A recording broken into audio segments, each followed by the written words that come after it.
যারা হাঁস মুরগি পালন করতে চান তাদেরকে আগে একটা খামার তৈরি করতে হবে এবং খামারটা খুব একটা ভালো পরিবেশে হতে হবে। যদি আপনার বাজেট খুবই কম থাকে তাহলে একটা কিংবা দুইটা মুরগি দিয়ে আপনি প্রথমে শুরু করতে পারেন। তবে সেই ক্ষেত্রে আপনি দেশি মুরগি পালন করতে পারেন, কারণ দেশি মুরগি পালন করতে আপনাকে তেমন কোনো কষ্ট করতে হয় না এবং বাজেটও খুব কম লাগে। দেশি মুরগির খাবারও কম লাগে, এগুলো বাইরা ছেড়ে দিলে বাইরা থেকে খাবার খেয়ে আসে, তারপরে মোটামুটি কম খাবার দিলেই চলে এবং ঘরের যে কোনো জায়গায় একটা মাটির পাত্রে আপনি এটা রেখে দিতে পারেন। মুরগির ডিম ফোটানোর আগে এবং পরে বাচ্চা সহ মুরগিকে এরকম একটা মাটির পাত্রে রেখে দেবেন এবং বিকল্প পদ্ধতি হিসেবে আপনি প্লাস্টিকের পাত্রেও রাখতে পারেন।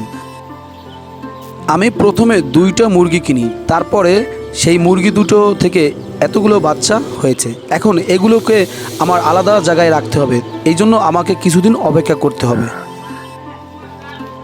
তবে এই ধরনের মুরগির একটা বিশেষত্ব হলো এটা ঘরের যে কোনো জায়গায় রাখা যায় এবং এই মা মুরগি তার বাচ্চাগুলোকে নিয়ে একসাথে থাকতে পছন্দ করে এবং শত্রুর আক্রমণ থেকে দ্রুত রক্ষা করতে পারে এই মুরগিগুলো।